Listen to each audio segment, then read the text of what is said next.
Welcome to your Monday, June 1st Power Hour meeting with Katelyn, Carly, and Claire.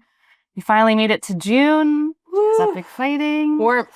It took a long time for the weather to get here. I don't even, is it here permanently? We shouldn't. I mean, yesterday we were riding our bikes and it was like a cold winter breeze on our faces in one part. Yeah. It was cold down by the leases. Breathing, but you on our bikes. So yeah, that's a good on thing. our fast e-bikes. Did anyone else run open houses during the nice weather, or were you guys enjoying the nice weather? I know Michael did one. Michael did one for our listing in Pickering. North Pickering. He had one group Saturday and like 9 weeks Sunday. Okay. So I don't know what happened on Saturday, but Sunday was bumping. Yeah. And did he advertise beforehand? Did he do his thing, or he did just us. Online marketing? Yeah. Yeah. Just the online. Okay, that's okay. So that was a fresh listing, brand new. Under $1 million. Mm-hmm. Anyone else run open houses or go to open houses with clients and see activity? Do you ran one? How was it? It was good, busy. How busy? It was all in Durham. Durham? Yeah. Yeah. Busy. I mean, might be client shortlisted on the property which are rentable or fully done. Yeah. I'll say, on an average, everywhere I went, 3 or 4 families at a time. Okay. And there for 20 minutes, 20 minutes. Interesting. Yeah. It's good. The crowd is there, that's all right. Yeah. Yeah, people are going to open houses, I think, especially now that it's a bit nicer out. Yeah, I didn't see a surge of signs, though, driving around. There's a couple in my neighborhood, but not crazy. Now that the weather is nicer, it is a good opportunity to have more fun with open houses. So you can do things like having, barbecue, ice cream truck. There's a little guy in my area that does a mobile coffee cart. So you can hire him to come to your open houses. He might even do it. Actually. I don't even know what he charges. He might do it for his own business promotion because he actually owns a physical brick and mortar coffee shop, but he's got this mobile cart and he'll go set it up in the house or in the driveway. I believe it's in West Rouge. I don't know Rich's Coffee. That's a great idea. Have a coffee shop. Found one in Durham too because Shiv had one at his open house. It was Fallock or something in Pickering. Coffee. They were making espressos on the spot. So that's a good idea. It's a fun opportunity to do something more fun with the open house. For the adults. For the adults. That's right. Because they got the money. Yeah. Ice cream's really good for kids, but also the open house isn't for you necessarily to like be selling that house. It's for you to meet people, interact with people, and entertain them, and show some fun and good energy. So now is the time because you can't necessarily do that in the winter. It's a lot harder, right? So, but there's so many things: cotton candy things, face painting.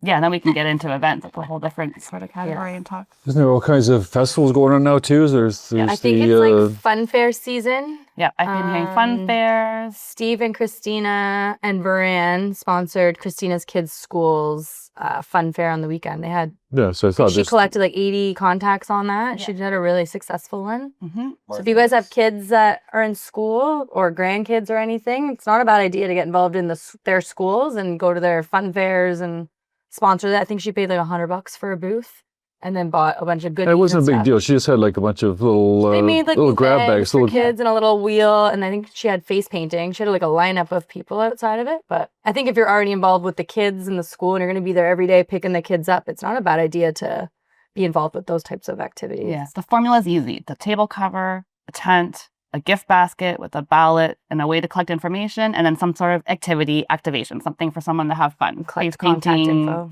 Paint, I don't know, some sort of activity. She had like home evaluation links and stuff, and then of course Varan's team was there doing mortgages. Did she have a tent or something too, probably? Yeah. They had a little tent, and then they borrowed our... Just in case it gets too hot or rain or something? Yeah. But we have table cover that you can rent from us.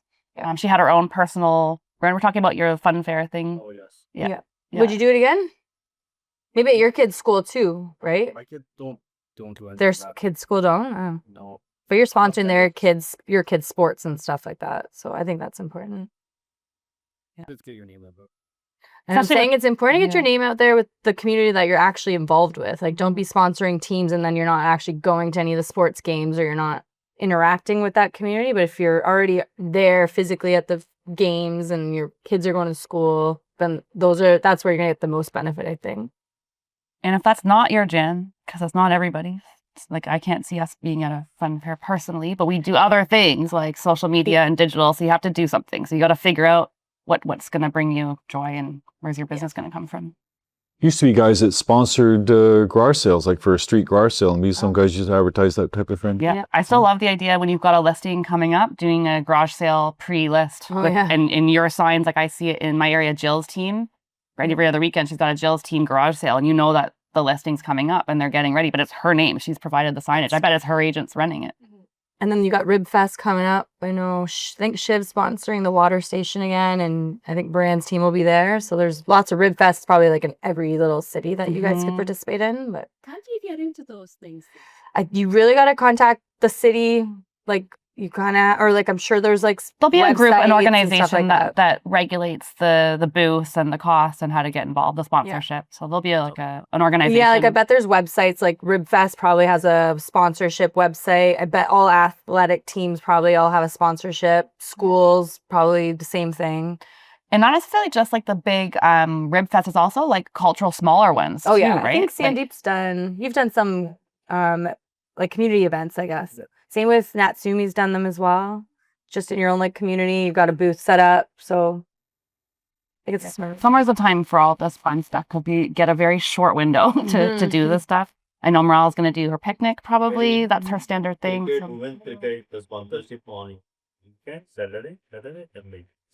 You're doing one this weekend? I did it. Oh, okay. Crowd of almost 200. All Yeah. I want to invite them to.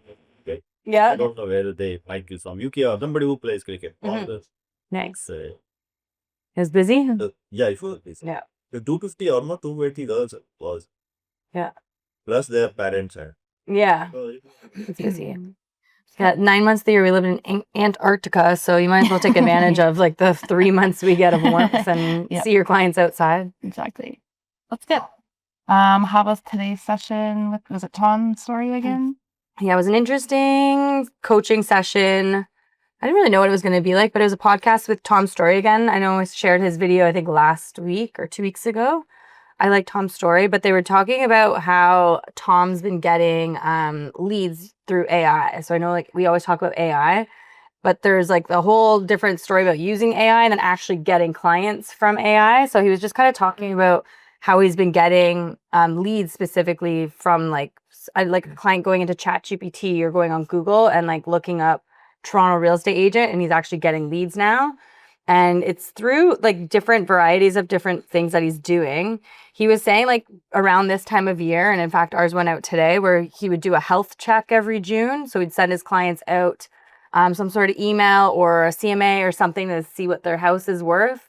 And now in this market, he's actually for the first time like nervous to give that type of content, because obviously a lot of people's houses have gone down in value. So it's not as happy of an email or something to get as it was before. And it was a better experience to send your client like that. So I like what Tom does is he like evaluates the things that were working and then what time it doesn't work. So I like when he's evaluating things, but ours literally went out this morning. I don't know if you saw it, but mid-year we send an email out June 1st every year saying, here's your mid-year review with a link to a home evaluation where the clients can go on it and figure out what their house is worth throughout the year. And when did you plan that and send that? I plan that out in December. So every December I plan out all of our email campaigns, and that would be one of them.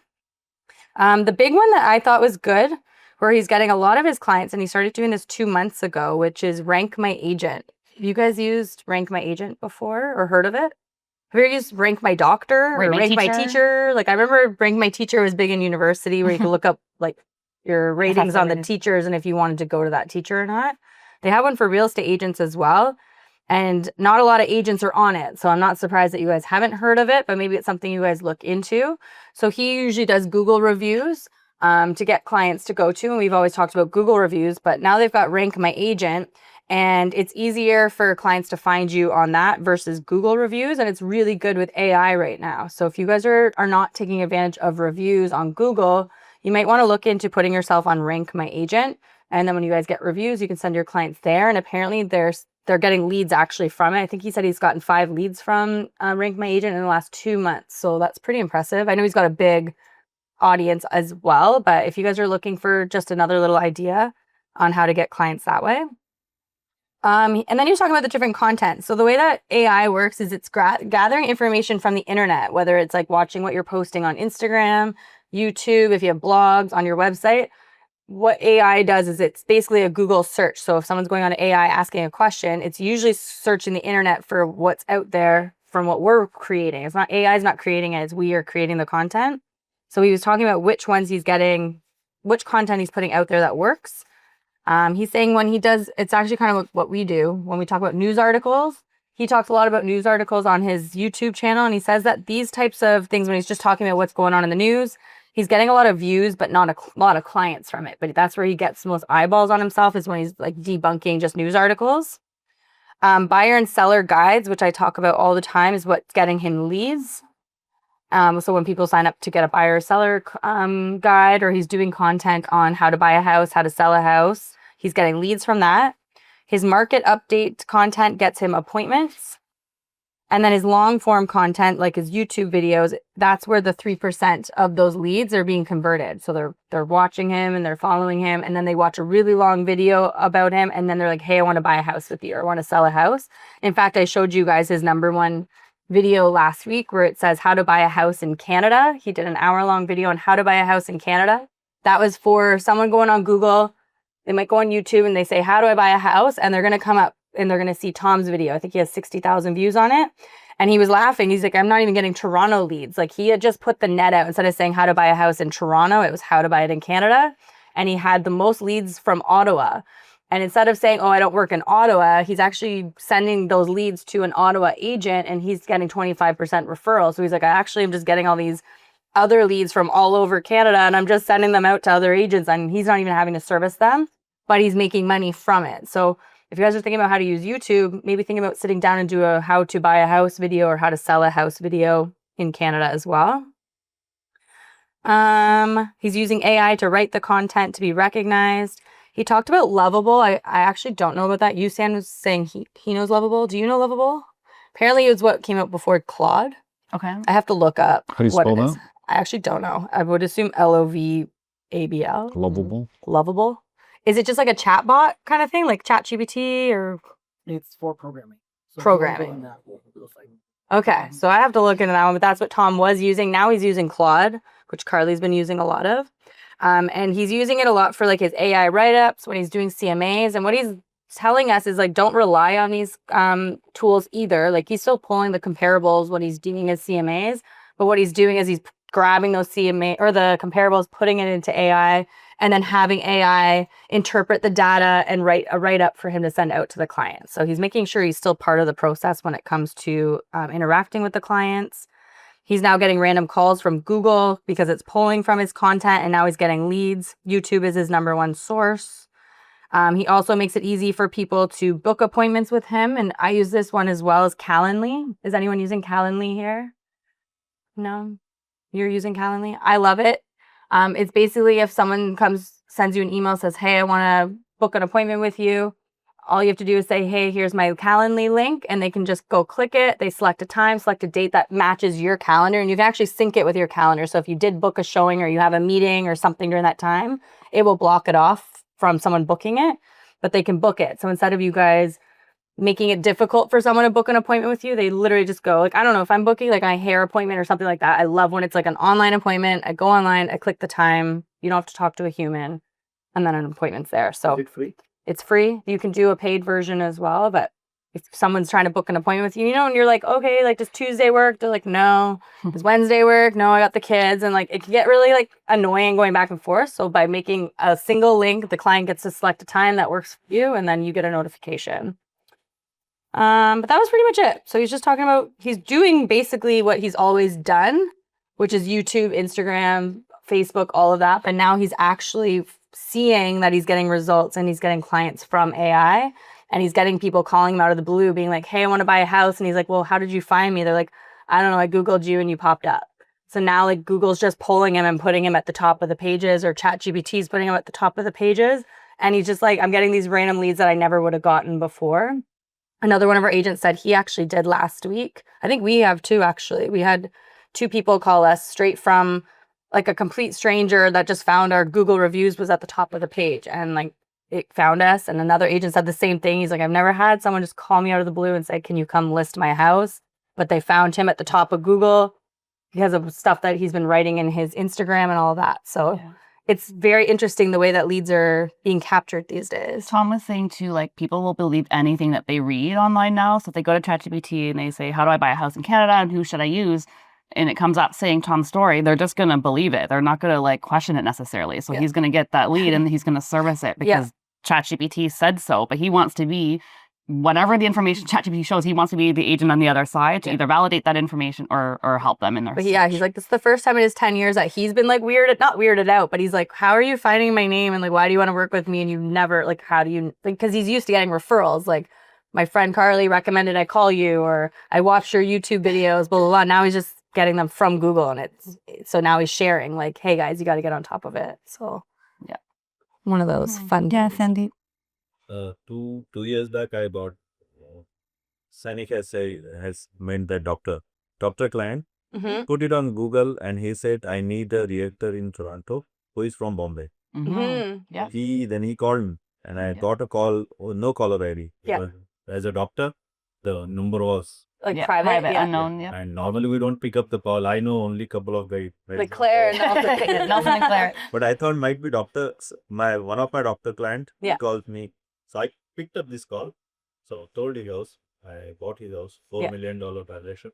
Crazy. Yeah. And was it a Google? Like looked up where you're from, what language you speak. I think this is how our other agent got it too, because his last name, I think, was very similar to their last name, or there was something about it that he was confused. But you just never know. So if you guys put the languages you speak, what communities you live in, you might get a client that's looking specifically for that. Bombay, so he Exactly. let me find somebody who can talk the same language. Knows you. Somebody can.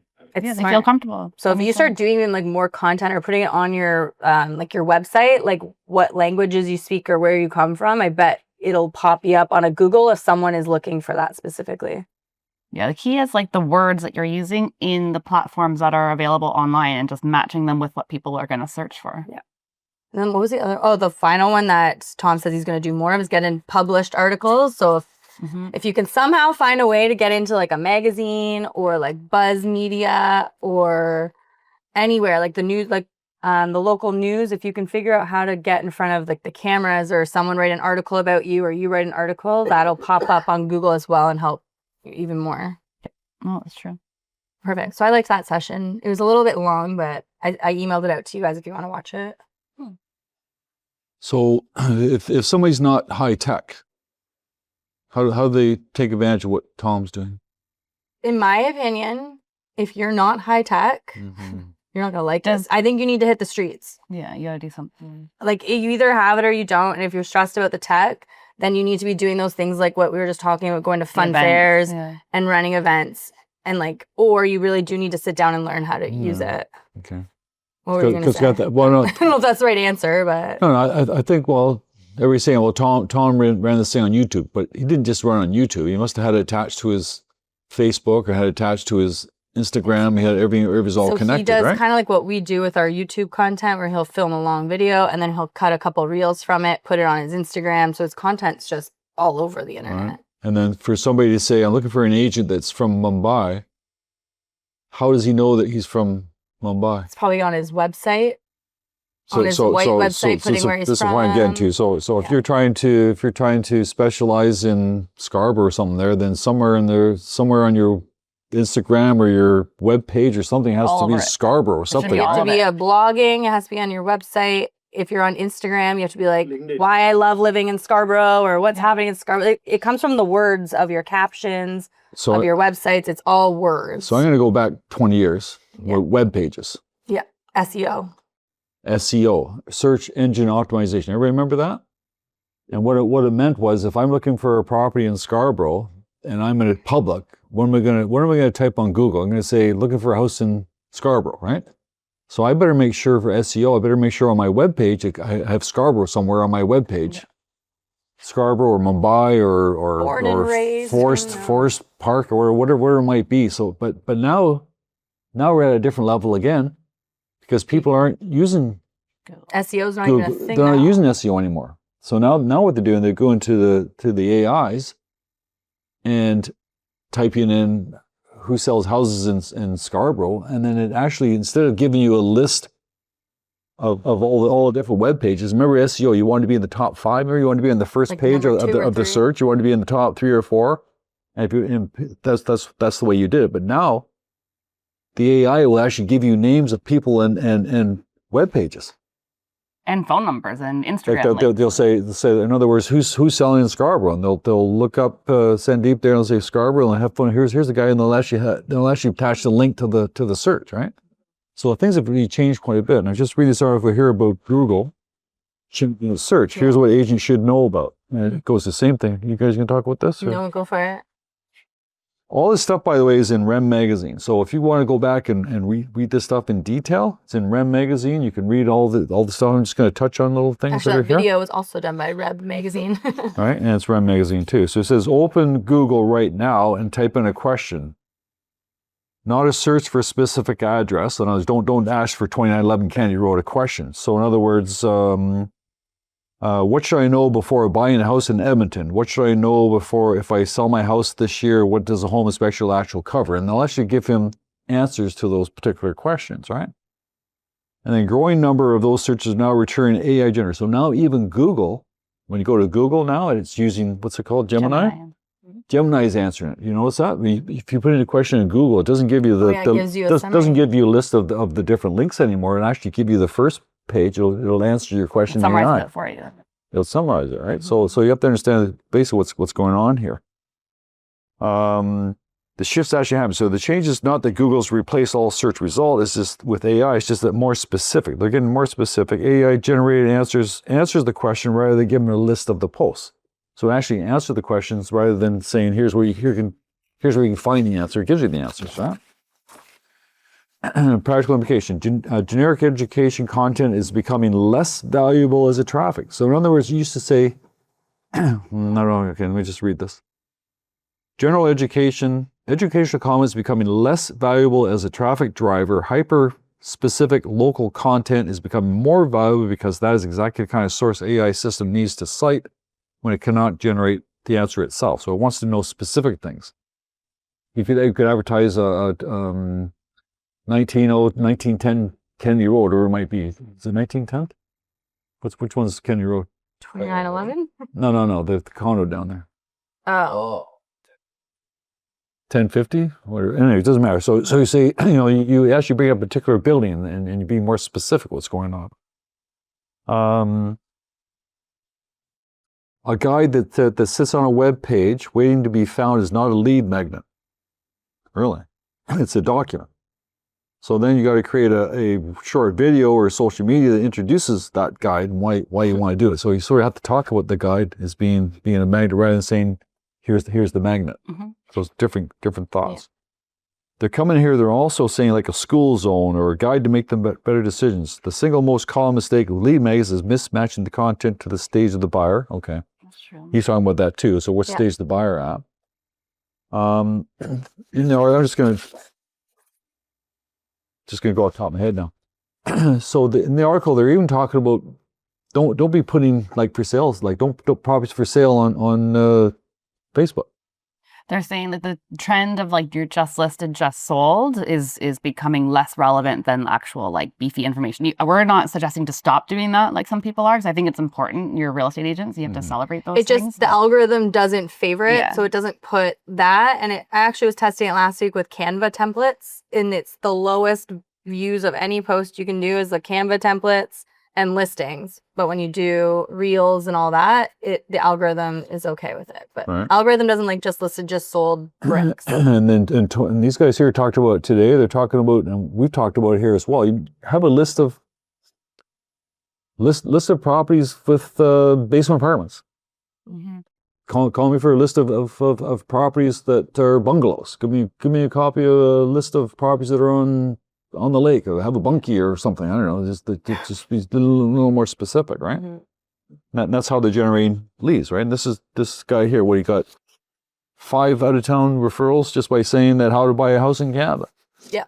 not even, his content is specific to Toronto, but he wanted to like broaden the net a little bit. So he just did Canada just to see. And chances are, I mean, ask the reporter how to buy a house in Canada. He probably went to AI, how do you buy a house in Canada? They gave him a point thing there and he just put that into a format and he sends that. That's what he's saying. He's like, he uses AI for the content and then he just does it. He just so it says it on the video. And my point is that I'm talking about free stuff, right? This stuff's all free? It's all free. It's just content. You just have to become a content creator. Whether you're written or video or designer, whatever it is, you need to be having content online to be able to be found on AI. So it doesn't matter. All right. And you don't have to do one post a week or a month. You could do... It should be every day. That's as much as you can, right? So. Yeah. If that's the strategy. If online is your strategy, then it's like prospecting. You're doing your post every day or you're doing your video every day. It's just part of the daily schedule. Cool. Well, see there, you keep going with trends. This is a new trend that's changing now too. We might as well talk about it now. You could do that one. Something else that's starting to change are your email newsletters. So previously, past 5 years, we've been giving templates that have a beautiful header, and then you can throw in an image and some links. And now the research is saying that the more curated your newsletter is, the less likely you're going to get a response and maybe even more likely to get an unsubscribe. So now they're recommending, they're kind of going back old school, where you're writing it yourself. So it's coming from you. So they want genuine content written by you that's real time, relevant to the month. I know a lot of agents do that. So that is a positive, but they want it in plain text. So they're not looking for fancy headers or bold text or colors or different fonts, or they don't want this curated marketing thing that they feel like they're being sold to. They want to hear your voice. They want to hear what you've been up to and what information you have to provide in plain text, just writing. Just it needs to look like you specifically emailed them. They want it to look like you emailed them personally. So even when you're using your fields and tags, like a hi Carly, they don't know that you didn't type in my name. They think you did. So you even not making it relatable, but they don't want it to look like a mass email anymore. They're highly likely to unsubscribe. So anything with a logo, a photo, anything announcing the month or the season, even like a brief introduction. So a lot of agents will have like a spring newsletter and Carly Fulton and I'm this agent and this is the awards. They don't want to hear anything about you or the season. They don't want to see that anymore. They just want information that's going to be relevant to them from your own words. So even things like heavy HTML programming. So these are all things that you'll find like in your MailChimp, in the templates even that we provide and support. So be careful when you're moving all these widgets in to make it look pretty, because your clients just want to hear plain text paragraphs from you. They want it to be genuine and custom, and like it just went directly to them. So that makes sense. So just be careful now when you're doing your newsletters. There's so many auto stuff out there. You want to customize it a little bit now. Even some examples in your subject line, what is promoting your interest? So they want it to be like interest specific, not like spring newsletter or something generic. It's kind of like asking a question. It could be, I just received your request regarding a home for sale. What is prompting your interest in this home? So that's when you're responding to a lead. But in that response, it's not a curated message that looks like an auto mass response. It's a curated response to the individual person, and it ends in a question so that you get an answer back. Would it be helpful if? They don't want to feel like, again, they're being sold to.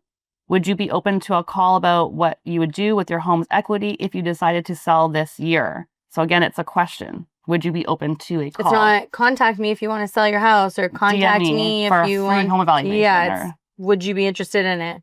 Yes or no? Yeah. I'm so used to saying call me or respond if you're interested, or let me know. Yeah, so summary is strip the formatting, get rid of the header graphic, get rid of the photo, the banner, the column layouts, all the custom widgets, cut the links. So it says the fewer the links, the better for deliverability. So there's also a segment of, the more HTML heavy you make it, the more likely it's going to turn up as spam and the client won't even receive it at all. So the more basic you can make it, the more likely they're actually going to be able to receive it in their inbox. Cut the introduction, end with a question. So what is prompting your interest in this home? Are you ready to buy or sell? These can't be answered yes or no. So you want something that they have to give you some information for. So we're going back old school a little bit. It's kind of interesting. In your email campaigns, right? They're even saying get rid of your links to your social media, get rid of your photos, get rid of your thing. It comes off as promotion. And it comes through the spam link. The more link heavy you have it, the more it triggers spam, because that's what spam is looking for, right? Because you're saying we have it in ours too, which we might have to adjust as well. Yeah. But that's the thing, you got to adjust with everything. Yeah, the case study that they used an example, there was an agent in Oakville. The response rate was sitting around 27%. This person who wrote the article, they're obviously a sales and marketing consulting company, which goes back to you saying published articles. The purpose of this article was for us to go back to them and use their services. But they brought it up from 27% to 73% response rate just by simplifying everything that the campaigns were saying. So that's pretty big. And I see it too, even in our brokerage campaigns, because our brokerage ones, just the system we use to make it easy, does have a header and a footer. And I get unsubscribes from our own agents on like our own brokerage material. And it could be email auto unsubscribes. It may not be human unsubscribes. It may be the system. Maybe they've got a filter on their inbox, spamming flag. And our own communication now is getting flagged. So it's really hard to get out even compliance information nowadays. But yeah, that's how I know it's not working. I can see it not working in our own database too. I'm going to go old school, but you guys do it from what I believe. But I remember years ago talking to an agent telling me how he contacts his database at least once a month. I said, that's good. But I want you to do this. I want you to phone everybody. It's okay. And then he'd phone everybody and then he'd come back afterwards and, okay, so how'd it go? And he says, well, a lot of guys say, hey, Jack, haven't heard from you in a long time. How you doing? In other words, Jack thought he was sending stuff every month. Yeah. When he phones him, oh, I haven't heard you from ever. Are you still in the business? Yeah, it was probably curated. I don't know if they said that, but the point is that sometimes you think you're sending stuff all along, but you still have to have that touch too. Eh? Yeah. Yeah, because they need to know it's you, not a mass campaign. They're getting smart now. All the things we teach you, they learn eventually, and then we have to adapt and pivot and do something else, right? Yeah, everything's very fast. Like if you send an email to somebody, if you got an email and it said, hey, Jack, the market's pretty strong right now. Have you ever thought of making a move? Give me, call me about specific information on your house, whatever it might be. Does that sound like a spam?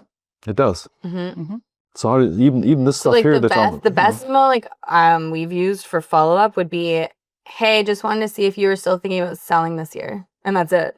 And they respond majority of the time to that, whether it's a one-on-one type thing or so. Yeah. What we would add to that though is, would you be open to us sending you an evaluation on your home? And sometimes when you do that, sometimes it's literally, hey, we talked earlier, you were talking about buying a house this year. Are you still thinking about it? And they'll either say, yes, still thinking, haven't seen anything, or no, my husband lost his job and it's on pause right now. But like sometimes they do respond yes or no, but it's a very one sentence. I find they respond. So asking a question. It's the kind of like what you said. You just ask a question, but one sentence emails, not paragraphs. That's a good thing. That's easier. That's a good. That's good news. Yeah, we don't need to do curated, complicated things. Just make it look natural and real. The more spelling mistakes, the better. Honestly, it makes it look real, right? Cool. All right, what are stats doing for the end of May? End of May here, so we're June 1st already. So we've got 27,500 active listings, up from barely anything from January, but from last week, like a couple hundred. Yeah. 16,000 are freeholds, 11,500 are condos. Vacancies about 31%. 26% of freeholds are vacant. 39% of condos are vacant. Sales were up 5% from last year. About 6,400. Last year, 6,100. Pretty much across the board. Freeholds are up 5%, and the condos are also up 4%. Sales over asking, 20%, although 24% of freeholds are going over asking, and only 12% of condos going over asking. Has anybody been involved in any multiple bids last week? Last couple of weeks, Sarah Nelson? No. Steve has. You've been involved, yeah. Steve been involved? Buyer or seller? Buying. Buying. Did you win, lose? They're gonna give us a counter. Okay, so you're yeah. Yeah, sometimes the multiple offers to find the one person in the pool who's the most serious. It just kind of picks them out, and then you can focus on that. Right? Because not quite where the sellers wanted, I guess. But you're still the strongest person, so we got to make it work. Yeah, just because there's multiple offers doesn't mean it's going to go for over ask or anything. So yeah. So if you lost, did they pick a buyer? Yeah. Okay. Yeah, that's because there's some where the sellers just aren't selling to any of them. Yeah. Daily 200 sales per day, which is okay. So 6,400. 6,400 is okay. 64 times 12. Anybody got a calculator?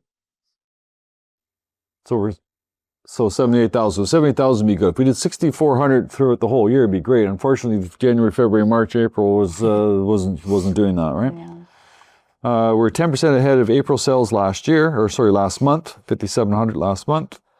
Leases are 16,000 active leases. Remember I said there's 27,000 properties for sale. There's only 16,000 leases. Split between 7,000 freehold, 9,000 condos. Vacancy about 50%. So vacancy for leases is about 50%. That's pretty high, right? Mm-hmm. Leases made pretty much the same as last year. We did over 10,600 leases were done. It's up 2% for freeholds. It's pretty much 1% down for condos. So condo leases are still hanging in there. People having problems still with leases? Are we finding that? We're finding leases, the prices have come down or still coming down? Prices are still not there? And as of April, and it's down about 3% from April. So media hasn't been talking about leases a whole lot. They're kind of focused on HST and on the new builds. I haven't seen a lot on rentals. But Clare, the session we conducted last week was That last week's the beta. really good. I mean, I think I heard it was a lot of people's favorite. you were talking with Beta? Beta Delices. Yeah. It was a good session. She talked about non-payment of rent. I thought she was going to talk about listing and selling tenanted properties, which she did do with us already. But on Wednesday, she talked about what to do when the tenant doesn't pay, which is very frustrating, I would say. Not many things we are not aware, at least I am not aware about. So it's scary. Question answer sessions, he answered everything. Yeah. I think they are very helpful too. Very helpful. Last year, I had a problem with one of my brother's property, and I called 2 times. Without hesitation, they gave us an advice for 20 minutes. They gave us advice. They do like a free consult. Tell that you have to hire a team to hire. Yeah, they'll give you kind of like the answer to what you need to do, but then you hire them to actually like do it. Because by the sounds of it, we should, as agents, we should not be even participating in that process at all. Like we have no business participating, helping with the document, submitting it. Agents should be completely out of it and just leaving it to the paralegals. Obviously, she's probably selling her business too, so she wants to scare us, but it is if you want to do it properly, then yeah. That's the one takeaway I get every time she talks, no matter what she says, is don't get involved. Like agents stay out always of it. try to get in there and like you're not getting paid enough, honestly, and you can't. It really actually hurts. If anything, the you legal might get process sued later, right? I think many times, more than you getting involved, clients, your buyer or seller, whatever, landlord will pull you into it. Of course. They do because we're free. Yes. Whereas the paralegal, these guys charge $3,000 retainer and we fee, think we're right? going to save the client. We want to show the client. We want to retain the client. So yes, there's something, but we're mediating between the client and finding them the best support for their legal situation. So we should be out of it completely. Like we have to be like that, but sometimes you become helpless because that's your loyal client. I know you gotta have guts. You gotta multiple transactions for them. So you gotta put the legal but then you're process. just like, I'm not a paralegal. Yeah. I am a real estate agent. My goal was to find Like, a tenant. These guys have their job. I got mine, and we really do have to stand up for ourselves and say that's not better for them for the process, right? Yeah. And like we're in a legal case right now that we can't talk a lot about, but the deal was done in 2017. It's a lease. We represented the landlord. The tenant paid rent for a long time, and now we're being sued because they stopped. And it's, what are we in now, 2026? Still going. This case is not done. So don't, and I already didn't get involved. It's not really the same thing, but I'm just saying, like, you want to leave this to the professionals and not get involved. And I think the process will go faster if we step aside. To be honest, I think if you put the paralegals, it'll be faster. Of course, it has to be burned. Yeah. We have to just advise them or find a proper paralegal service. Yeah, guide them. And then we have to stop. Yeah, but it is scary. Like if you guys are selling tenanted properties, I know we talk about this all the time, you really, really, really need to understand what the laws are. You have to. And a lot of agents were having questions about clauses and all this. The law does not care about your like clauses if it doesn't go with the law. And if you guys don't understand the landlord-tenant laws, you shouldn't even be working with tenants or landlords at all until you actually understand it, because it's pretty We're actually one of the few provinces that are allowed to. So like Alberta, BC, agents are not allowed to work with you have them. to be a property manager. A licensed property manager, and it lives within the property management world. Agents don't get involved at all. There's some people that will be an agent and a property manager, but it's rental property manager. It all lives within that silo. So we're a bit unique out here. Yeah, that's definitely a video I recommend watching. I sent it out last week for you guys to watch the recording from last year on listing and selling tenanted properties and what to do when the tenant doesn't pay. And I think the whole goal was stay out of it. I think the whole point of it was to don't get involved. Yeah. But I'm also, I guess, hearing the trend is to do a cash for key situation, try to get the tenant to agree to move out before listing. yeah, Beta said if you're going to sell a place with a tenant, the best is to do cash for about 2 keys, months do an is average, N11. or No, more? a lot of More? people are doing like 20K, Okay, like yeah. whatever it is. But Okay. I thought she had said something. she's saying because you're not even guaranteed vacant access, even if they sell it, and then all of a sudden you're stuck with an APS and a tenant that won't leave, and then you're in a whole other mess. So it is better to sell it without the tenant, but you can't kick a tenant out. So it makes it, you got to pay for the tenant to get out. So it's very scary for landlords, to be honest. Mm-hmm. Problem we have is that our landlords, I mean, these are big fees. They're huge fees. That's Like huge. $3,000 retainer fee for the lawyers. Yeah. Yeah. You know, there's all kinds of, you know, 'Cause then you and get most that, landlords yeah. are barely making their mortgage payments Totally. from rent, and then tenants not paying Yeah. rent. You know, Yeah, so then and so I that see gets it's very easy for an agent to get caught up there trying to yeah, help. because them. they're like, oh, you're free, so I'm going to use your advice, right? Yeah, it's costly. And Mhm. Scary. What's happening in the new build world? Have you guys been on the purchase side of any new construction, condos or houses? I know of one house. I heard of another townhouse today, which is interesting. Are you guys, Merle's been asking me a little bit. Are these clients that are curious, or you think they're going to do something in pre-construction, or? We're looking for rent. Yeah, okay. I was agent in the house. He went your bed. Well, not my bed. It's been. The other question here. You looking for one that you can solve with scenario. Yeah. How can that deal that a lot of buyers or LSEs are signing their inventory at a reduced price with different public ground. Yes, that's true. So what she's saying is the client was intending to rent, but in that same building, it's an E building, there are units available for sale, and they're not publishing the prices, obviously, but they are selling them at a reduced rate to try to get them sold. So why not convert a rental client if they're already going to like the building? Mo's talked about this last week, showing the client what the actual math is. Let's not focus on just the down payment, but what's the cash flow every month? Like, how can we make this actually work? Or there may be some opportunities out there that are working. I am reading that still condos are lagging, like the HST haven't really helped that. And it's probably why, because they can't advertise prices enough to get people in the door to buy them. So I could see the condo world being a lot difficult for that. But they are saying that it did do a little bit of a boost with single family homes. There was about 900 sold just in April alone. It's ironic because they're saying that it's more than the 10-year average, but we've been below the 10-year average for 3 years. So you have to be careful when you talk about stats like that. But it definitely did bring up a list for single family homes in the GTA in April. And so just as a reminder, what we're talking about is that what it meant for is that 1 year, new home buyers are exempt from the 13% harmonized tax. So when previously, if you bought pre-construction, you would be subject to 13% tax. Now they're saying that homes worth 1 million or less and an equivalent plan for 1.5 will be exempt. That said, I am reading that the proposed legislation for the expanded rebate has not yet fully passed For federal. for the federal side. And I'm still hearing, based on people that have bought them and based on seminars we've gone to, that people are still a little confused about how this is all going to roll out and play out. Builders and some lawyers are confused too. So I'm hearing two things. I'm hearing that some are advising to be prepared to pay HST up front and then apply for the rebate. I just heard today where they're advertising that they're going to build it into the price right away, but that they're advertising two different prices. So that to me tells me that there's a little star at the bottom of the exclusive HST price. So are you reading the same, Claire? Are we not reading the same? Are we not getting it, or what's? No, until the federal government makes it official, and nobody wants to. Well, so why are we hyping it up without being official? How do we proceed with advising clients without? Well, no, the federal government said they're going to join what Ontario government said, and the federal government's majority. So it's just a matter of getting it to getting to vote. That's all. Yeah. Okay. Yeah. So it's going to happen, but how it's actually physically executed is no one knows. I think it's going to be the same. I think it's going to be like it is existing. It makes sense to me how it's existing.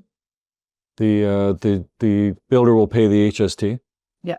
And it'll include HST in the price. If there's no HST, there's no HST. The builder will take care of it, both sides. I believe so. But I think every builder is a little different because you're being told different. I broke a record today, and he was very confident that the you pay it with the HST and you apply to get it back. And so how can you be guaranteed to get it back? He said you will get it back. This is a legislation or whatever has been passed. So what one broker opinion is that they have to pay the money up front and get the rebate later, right? That's the majority of what My argument is against that, because the purpose of the whole exercise is so they could afford to buy it. Right now, they don't have that money to pay up front. The 13%. They don't have the 13%. They're trying to incentivize people to buy. They're trying to get people to buy property. So Yeah. so if they've got to come up with the 13% up front and get it back, that doesn't help anybody. Yeah, so like down payment 20% and then the 13%. Yeah, they don't have it. That's And you get it back. So they don't have the money in the first place. So I They should sell it. I respectfully disagree. It would be, but yeah, that's the whole point. Logically, no make sense. Yeah. Yeah. So what I'm reading is from the builder point of view is that they need to tell us what the process is. Yeah. Then you can go to your client and say, hey, here's how it's going to work. And then everyone has the confidence and the information that they need to make an informed decision. Because it feels like pre-construction all over again, where it's so wishy-washy and gray, and it feels a little like uncertain still. But the opportunities are there. So. And I hope they're there for your client. I think it is, yeah. So I'm reading the same thing. I've got one here for the Financial Post. The heading says, HST rebate fails to thaw Toronto's frozen condo market. Condo market. And then Toronto Star the same day That's probably one I just had. It says HST rebate boosts sales of new single-family homes. So you really got to read it. So one's talking condos, one's talking single-family. But if you just read the first line, you think, is it working or not Well, you still have working? to be careful too. It's only 900 homes. Like, it's not. There's been months before it was much more than that. So yes, it's more than what we've seen in the past 3 years. But so yes, it's a boost for April. So you have to be. It's 1 month, one data point. Right? Yeah. I also have a conflicting article because last week I talked about how probably one person from the States bought a cottage in Ontario, and then there was an article about how there's a surge in cottage properties in Ontario, right? Because now there's an article that says a late spring stunts the Ontario cottage country real estate market, which is fair. And they're saying that, you know, because of the weather, I know we keep making fun of like Korea for stating that, we've talked about it too, but I think it's a real thing because the owners of these properties in cottage land are saying it took a good 3 good weekends without rain to get the house ready. Like, we're still getting our own properties ready right now that we live in, not even for sale. But yeah, it's taking a but while. you need a couple weekends to clear the weeds and to clear the junk and to do the like to get it Power it wash. ready Yeah. to put on the market, because we know now more than ever you need to have a really nice property and get it cleaned and ready to go. You can't just throw it on the market. So especially people, I think this extends down to here too. We haven't had the weather we needed to get these houses ready. We have clients that are kind of ready, but they needed nice weather to get it going. So I think they were saying Victoria Long Weekend traditionally brings an influx of urban dwellers, and they didn't see that this year in the cottage country. I think maybe now they're going to start to see a slower post-spring market drip into the summer. I think with everything political in the world combined with this sort of cold weather in May, everything is just a little bit longer. So they're just starting to see now a little bit of a lift, but yeah, it took some time to get ready to get past our spring weather. I think in summer. You Taking take summer summer off? off? Why not? Okay. You've had a busy year. What, you were going to have something for summer too? You want or- to take a day off. No, they're saying here that this paper here is saying that there's nothing to wait anymore. Yeah, like the weather's here. What are we waiting for? The weather, nice weather's here. Rates are down. Prices are down. Mhm. I'm gonna say the concept. Weather's nice. The rates aren't going anywhere. Trump's not going anywhere. I think the constant theme that That's the biggest. But the other thing, I think it's jobs. Because I was even just hearing from my own network, like one of my friends is like a high up professor at a college in Scarborough, and they're laying off all these professors from the colleges. So now like some of these higher up people are losing their jobs. So like I think it's still the job market that's not good for a lot of people. For a lot of different people, right? different industries. Yeah, like I'm reading too, it says 2/3 of Canadian real estate agents are saying that clients They're are risk- more risk adverse than ever. And I think that's true. Like, I think clients are very They're scared to buy concerned something, right and then now. if they lose their job, Like, even the ones that are well positioned in decent jobs, we were talked about a couple weeks ago how there's a segment of people that have been investing into stocks, and you know their equity is growing that way, and they're still not convinced that this is the market that they want to participate in. Yeah. And I think maybe the trend in Canadian real estate is changing a little bit too. A long time we were gung ho, and I think now it's shifting slightly, and it's going to shift back again too. But I think people are questioning Canadian real estate in a different way right now. So this article here goes on to talk about how the micro condos are still struggling. Mm-hmm. But anything that's $2 million, $3 million, $4 million, $12 million parent is getting activity.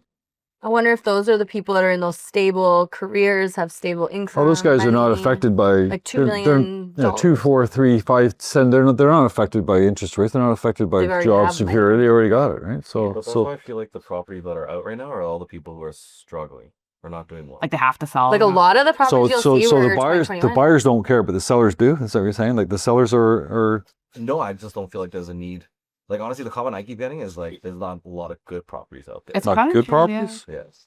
A lot of the properties Or at I've least that need seen, work. Like and again, I don't Yeah. think people have the money. They don't. once they buy the house, they can't fix it. Yeah. Or they're over leveraged, so they're trying to like it's not their fault that the price isn't like. Are you guys seeing like a lot of I'm seeing a lot of 2021 listings on the market right Yeah, now I that know. bought for 200,000 or 300,000 more than what it's worth, and they're still listing 50K more than what 'Cause they they have bought it to. for because they're trying, but it's Like, not there's no there. incentive for the smart people to actually put their properties on the market. Yeah. If that makes sense. No. I noticed the cottage country. I noticed a lot of people put the properties on for sale last year. Now they're putting the properties back on the market this spring Hoping, yeah. with no price change. Yeah. The same price as last year. Same price as Yeah. last year. With no price change. So they're still in la la land, right? Yeah. In terms of power of sale tracking, there's only 3 more than last week. We're sitting at about 1,121. But I think these are people pre-foreclosure. Like this is pre-power of sale trying to sell it before it gets to that point. Like I know of clients that can make the payments and want, but they don't want to. So they're just willing to sell it and just offload it now. So you're going to see a lot of that too. But the result is a lot of properties that are not maintained well, not taken care of. We have lots of clients right now looking for bungalows. An executive style bungalow in Durham, Scarborough is very hard to find, and they're competing with first time home buyers when they do come out because there's this lack of missing. But middle there's houses, a so- funny like part with the bungalows too, is because they're about the same price. Like they're trying to Yeah. downsize and also downsize price and size of home, but it's almost like a lateral move at this point. So they're not even leveraging the equity that they're selling Yeah. their 2-story home and to move into a bungalow. So it's a weird. There's not a big gap. Yeah. In the prices. Yeah, and I think about like when Korea was talking about C21 conference, like this missing middle segment of new housing, which is your townhouses, your semis. These are other opportunities that your first-time home buyers would go into to allow our downsizers to come into like a bungalow. But right now they're competing for the same type of product, so it's lifting up prices for all of that, and then everyone stays and nobody does anything. So we are kind of missing this sort of middle class type product. Yeah, and what I was going to say too with like client being risk adverse, it's affecting negotiations too. So there's a case study of a property, same offer, same client, but the first offer, there was an inspection clause, and I guess there was some disclosures in the house that even though they were disclosed, they weren't like highlighted. So when the time for the inspection came, all these items were discovered, but they couldn't get the deal together because the clients they felt kind of surprised by it, even though it was disclosed, it wasn't kind of explained to, so the deal fell apart. Same house, same disclosures, they really broadcasted these disclosures, like in an email on a disclosure form, made it obvious so that all the buyers putting in an offer were well aware of what these items were. So when it came time for the second offer, second inspection, they had already had knowledge of these items. And they even put a clause in that said that the purpose of the inspection was for due diligence, not to do price negotiations other than what's majorly found. But it was much more set up, but the clients felt a little more comfortable, less risk adverse. So comes down to your negotiating too, and make sure that everybody feels comfortable with what they're about to go into. We've seen a lot of questions this week about wood burning fireplaces and knob and tube. So all these things that your clients are going to ask you questions about that they want to feel comfortable in walking into an offer, because otherwise they're going to just sit at home and do nothing. And that's what we're seeing in the market right now too. Since then go through. The second one did once it was properly, set up. Okay. Yeah. On estate sale, yesterday I saw one property in Whitby. They said the property is available. 2 executors, family, 4 kids, everybody above 60, 2 executors. But the listing agent was saying there is still not a conclusion on what is the sale value of the property. For example, $1 million is a listing. They might want to sell it $950. But for the kids, there is no agreement on the sale value. It's not up to the kids. Well, I guess what he's saying is that the family hasn't had a meeting to kind of come together and decide, okay, like what are we willing to sell it for? And I don't know what the situation is. But in that, as a rule, what is, I mean, if there are two exhibitors, 4 kids might be 2 exhibitors. So ultimately 2 exhibitors decide the price, or they have to. Yeah, it depends on how it's written out. Yeah, it depends on what The estate trustee has full power to make all decisions, and liable for those decisions, and liable for those decisions. So they may be wanting to agree. So if the brothers or sisters think that they sold it too cheap, then they can go to court and they can sue each other separately. They can sue their brother. That's what I mean by like the estate trustees are legally responsible to be responsible for that site. So if somebody thinks that they sold it too cheap, then they can sue them separately. Yeah. But they're all executors? Out of 4, 2 are exhibitors. Yeah. So 2 sign. Mm-hmm. It's tricky. It's a tricky one, huh? Because I was trying to understand that. I asked only one question: is the probate available? They said probate is available. So, But and they still can't agree. well done. But somebody made a decision on the list price. What's the list price? They've all agreed they don't want it, but they haven't agreed what they're willing to sell it for yet. Yeah, detached house. I mean, I asked only one question: that is there offered it? They said no offered it. So I said, but you good open house, good. I mean, just a curiosity, I asked why they didn't know offered it, and he said we are still working on the price. What will be the final price to sign? Really? Okay. Wouldn't the final price depend on the offer that they're going to get? like I and don't what think the seller doesn't really get Sounds to like that decide. agent's playing with time or something. I don't know. Like it's up to the buyers what the price is. Like whether they accept it or not, but So have you ever had anybody wanting to sue because it's the point of the matter, it's the principle of the matter, it's I'm going to sue because it's I'm right and everybody else is wrong and it's the principle, blah blah blah, right? So this poor guy here, he owns a condominium on Brian Harrison condominium at where's that, Young and Scarborough Town? no, it's at Young Street, isn't it? Young and where's Brian Harrison? Oh, Harrison Garden. Harrison Garden. No, it's like 401. Sorry, Brian Harrison's the name of the Scarborough mayor years ago. oh. This is North York. Like Harrison Garden, anyway, number 30 Harrison Gardens, 2018. Anyways, it has Kitech plumbing, the building. So, and probably they all do there. And then, so what the board decided that every unit has to replace the Kitech unit, $10,000 a suite. That's normal. That's normal. That's what they do. That's how it's done, right? They replace it. But this guy here said, "Hey, my suite's okay. My place doesn't leak. I don't have to change it." So the board came back and says, "No, you must change it. Everybody's changed it. Just because it doesn't leak today doesn't mean it's not going to leak tomorrow." Yeah, like that's the whole scary part about Kitech. He says, "No, I'm not doing it. Nothing. I'm not paying no $10,000. I can't afford it. I'm not doing it." So they took him to court.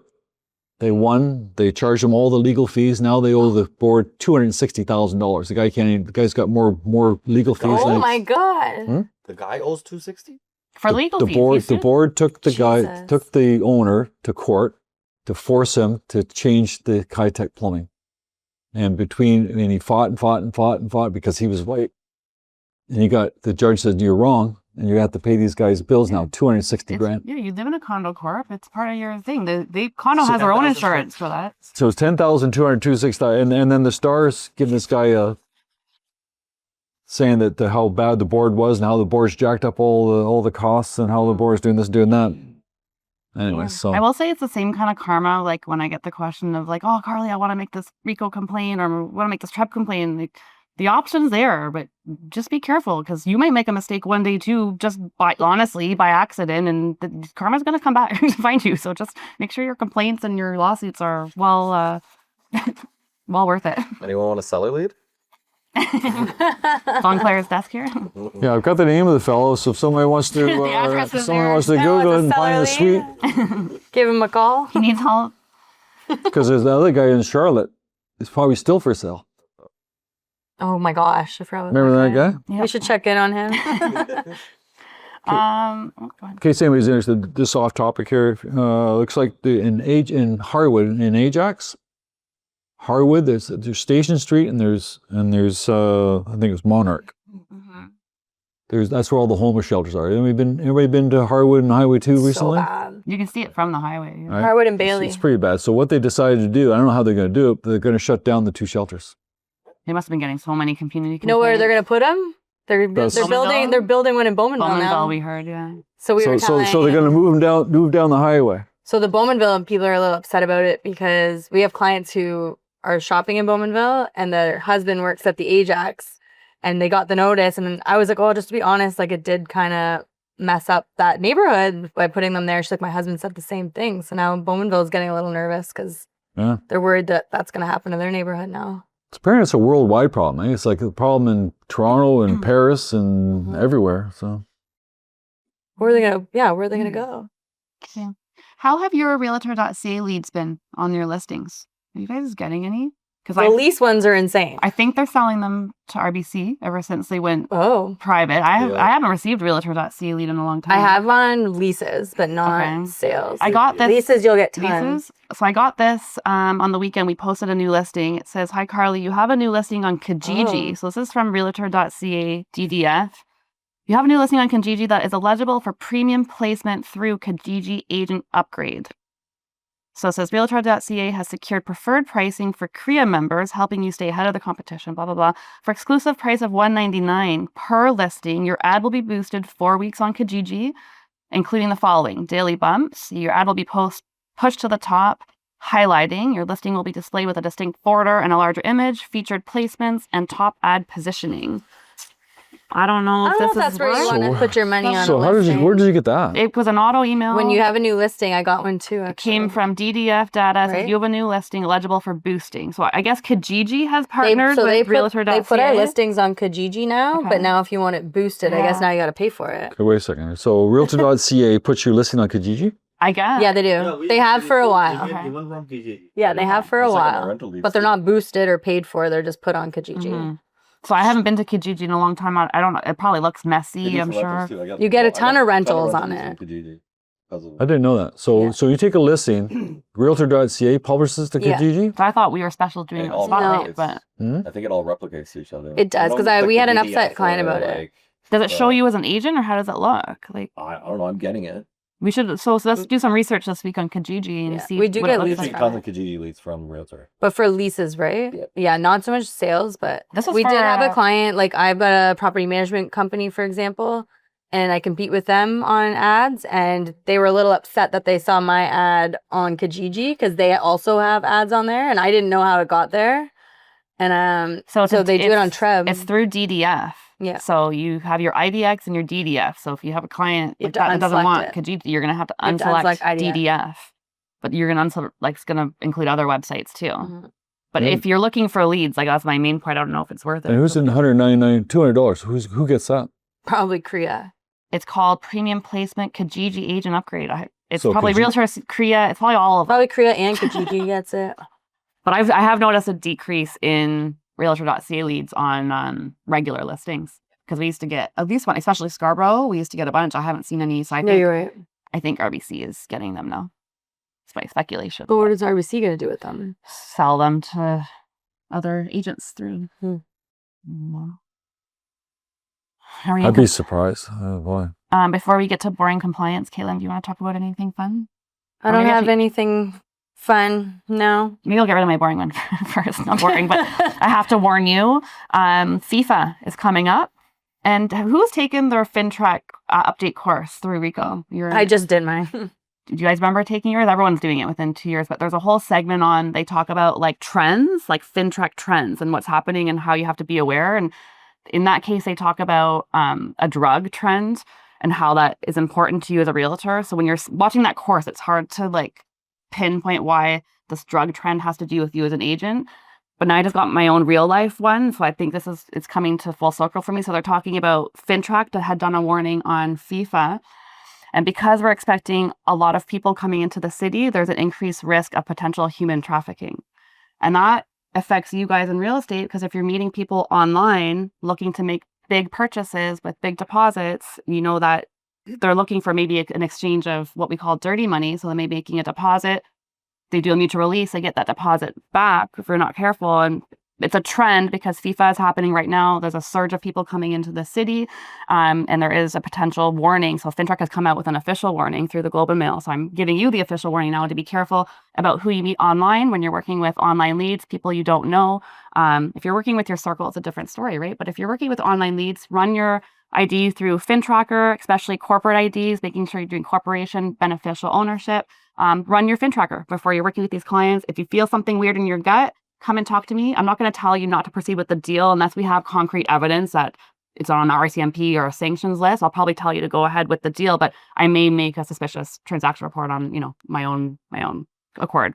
But if you feel like anything's weird or you want to talk anything through, let me know. Do a Google search, look up the IDs, look up the information. There's a whole bunch of stuff online. So that's your FINTRAC warning for FIFA right now. So just pay attention to that. But when you do your course, Kate, you'll see the trend. You're going to wonder, why are they telling me about this trend? How does it impact me? And it's because of stuff like this. There is stuff that happens in the world that become trends and patterns that we have to pay attention to and be careful of. I think I'm too naive. Yeah, don't even, just let me do my FINTRAC thing as I'm obligated to do so. It's not my opinion, it's my obligation. So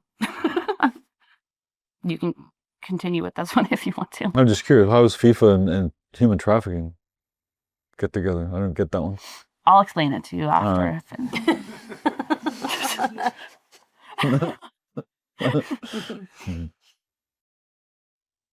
Yeah. Nothing more fun? You're supposed to I just have continue on events. from that.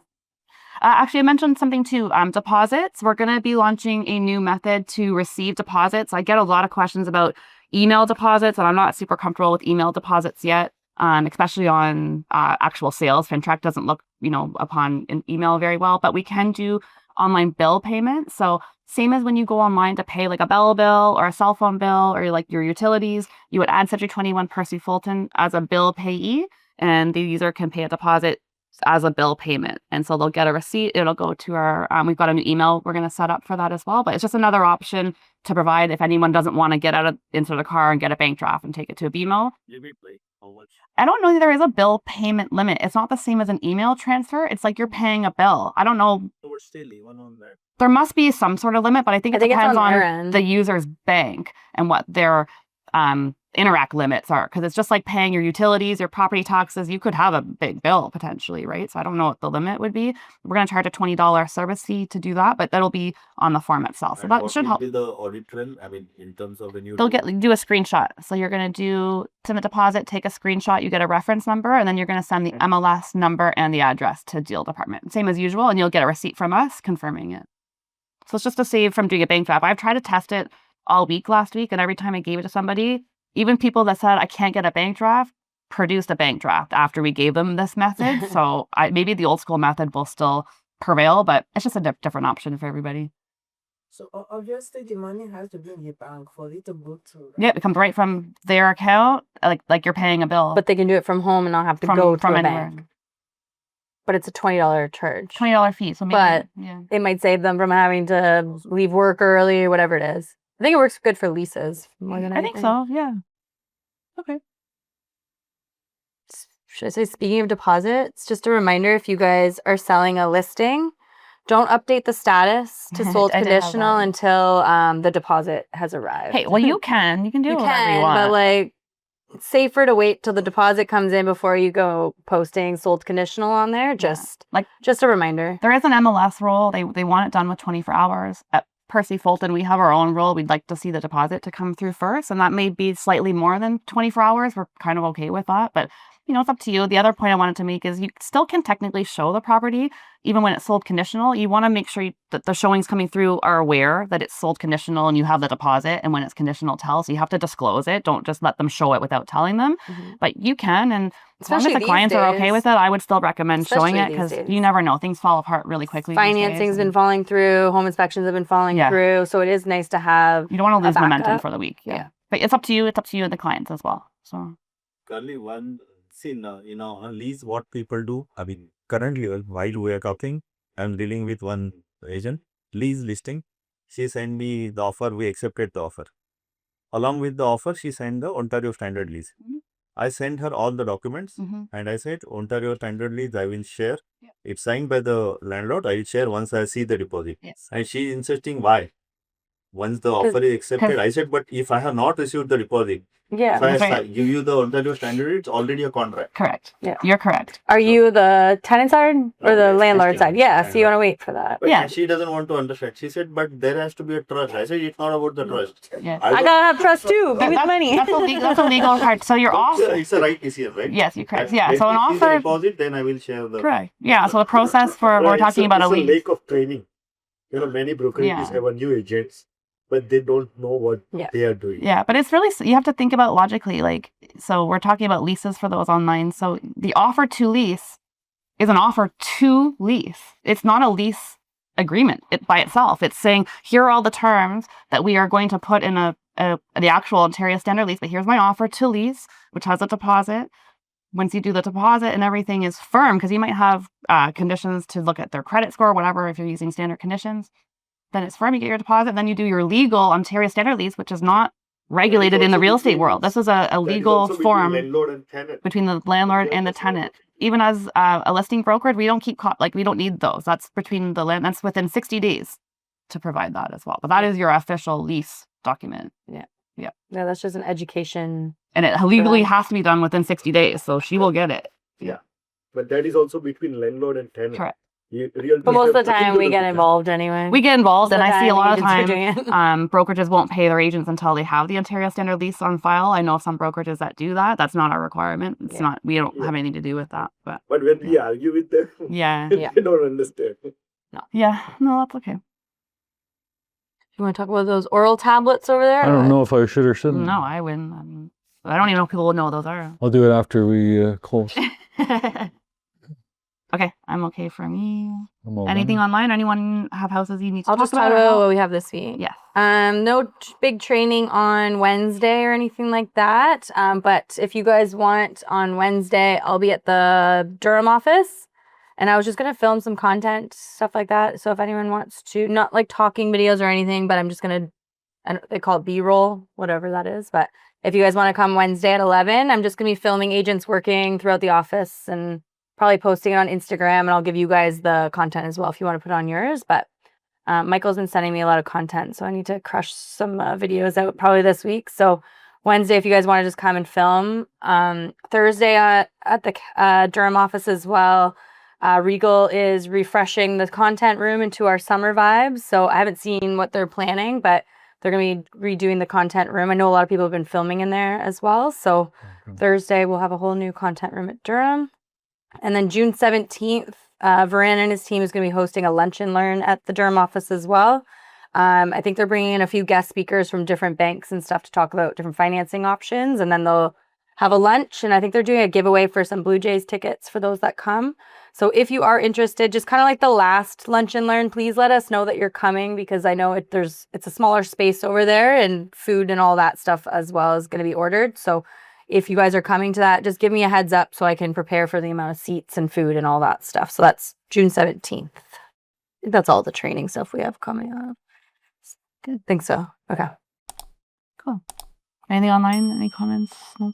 You're okay? Okay. Okay, folks. Have a great week. We'll see you next week.